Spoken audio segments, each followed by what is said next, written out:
mudah untuk tersentuh, akan mudah lebih menangis, akan mudah lebih merasa diri ini banyak dosa, banyak kurang, banyak nggak sempurnanya, banyak lalainya, banyak nggak ya pokoknya kita akan selalu merasa kurang terus. Tapi waktu pas individu ada nggak sih yang merasakan Ya kan? perubahan individu kan? Perubahan individu, kalau perubahan individu mungkin apa ya, agak ngeri kalau menilai diri sendiri ya, oh gue udah gini kayaknya takutnya malah jadi ria ya.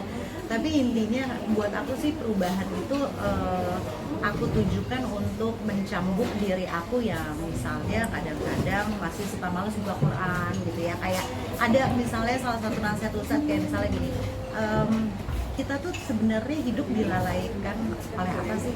Oleh handphone sebenarnya. Berapa banyak dalam satu hari kita pegang handphone, itu ketabok loh mas, beneran. Karena kalau dipikir-pikir begitu kita ngelihat penggunaan handphone tuh dalam satu hari bisa 4 jam lebih dalam satu hari. Dari mulai scrolling, dari mulai buka YouTube, dari mulai buka TikTok, e-boy segala macam, belum lagi live jualan segala macam. Ya Allah bisa 6 jam, 7 jam kalau di total. Sementara apa kabar Quranmu di rumah gitu ya, udah berapa lama nggak disentuh gitu, udah berapa banyak yang kau pahami dari setiap buku itu ketabung gitu. Jadi kadang-kadang hal-hal yang kita suka lakuin sehari-hari tapi nggak ada yang bisa menggambarkan atau mendeskripsikannya, itu mungkin kita jadi nggak aware atau nggak sadar. Tapi begitu udah ditelanjangin oleh guru-guru kita, akhirnya itu yang merubah kita jadi malu untuk nggak berubah. Jadi walaupun cuma satu ain atau satu ayat nggak apa-apa deh, paksain. Karena kebaikan itu memang harus dipaksain. Jadi kayak aku datang ke sini, mungkin aku lebih enak aku main sama anak-anak di rumah karena lebih libur. Mendingan gue ke mall gitu ya, atau hangout sama teman-teman, atau enggak kemana kayak. Tapi karena aku pengen memaksakan diri untuk datang di sini, ini banyak kebaikan, banyak berkah di sini. Ya emang harus dipaksain gitu. Kalau kemarin sempat umroh seperti apa?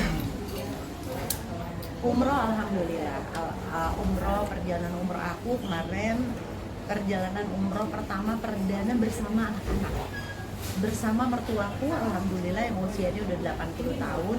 Jadi pengalaman pertama ngebawa anak umur 8 tahun dan ibu mertua yang udah usia 80 tahun. Challenging banget mbak, karena yang satu aku harus ngurusin kursi rodanya mama, yang satu aku harus ngejaga mood anakku supaya nggak cranky, karena umroh itu adalah ibadah fisik yang capek. Buat anak 8 tahun harus sa'i 7 kali, harus tawaf 7 kali, itu Masya Allah. Sampai akhirnya ada drama aku sama baby baru kelar umroh, karena baru pertama nyampe, kita mikot di pesawat, nyampe tuh langsung umroh.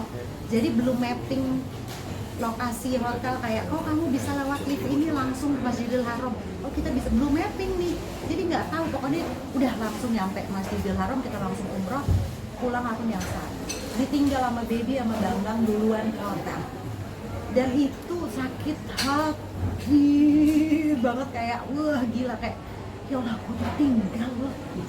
Ditinggal, ya Allah itu udah berkecamuk ya, setan tuh di belakang bisikin kayak tuh suami lo tuh ninggalin, gak peduli sama lo, capek lapar baru nyampe ditinggalin hotel di mana lo sendirian.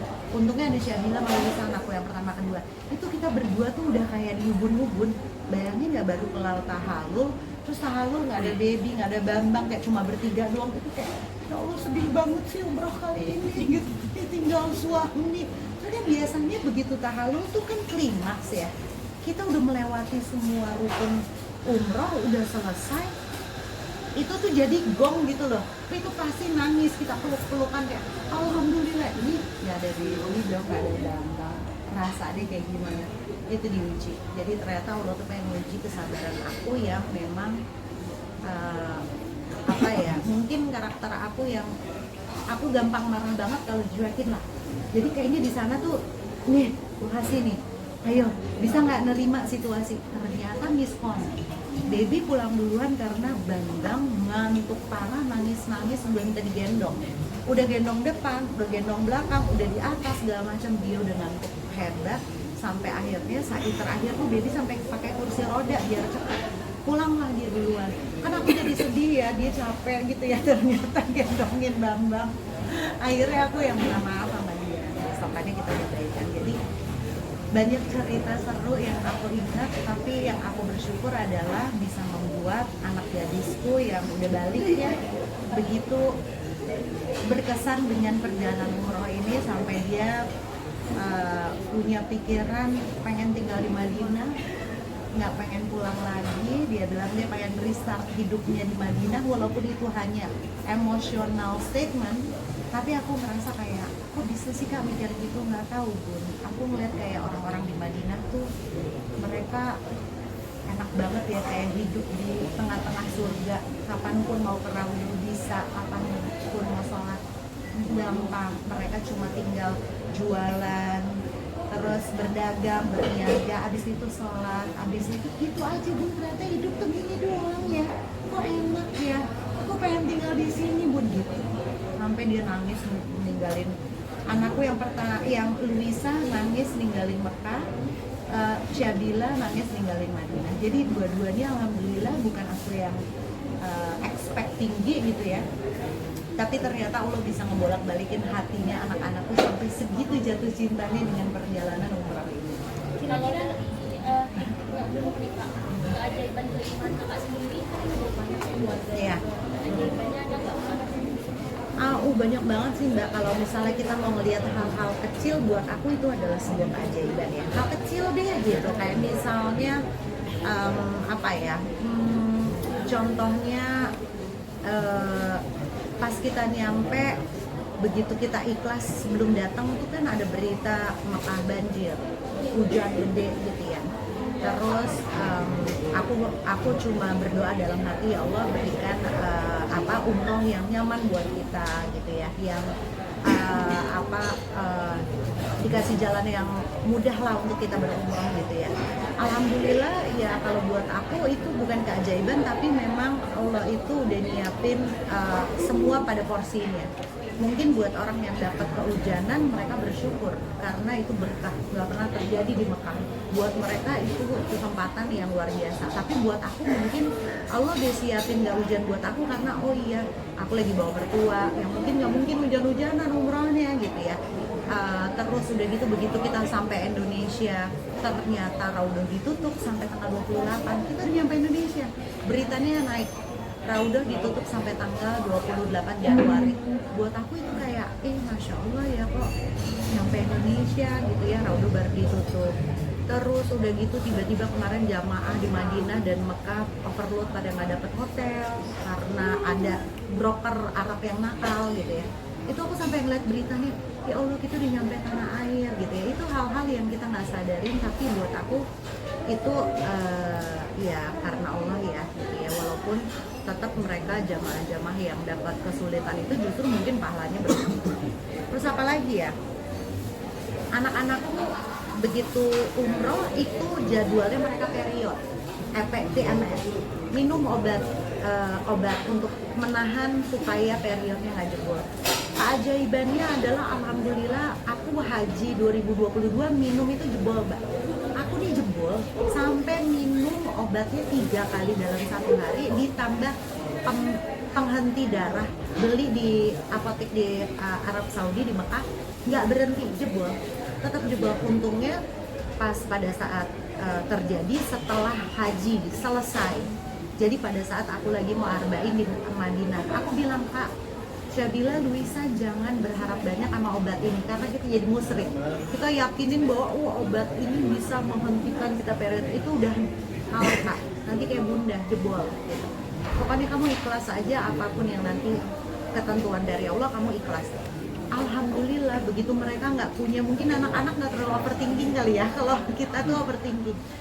Aku overthinking malah jebol. Mereka udah nating tulus, sudah pokoknya minum itu berhenti loh Mbak, sampai Jakarta bla.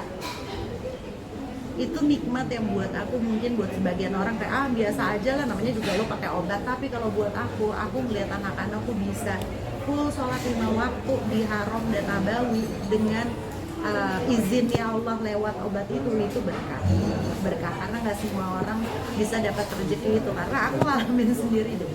Banyak lah mbak keajaiban lain.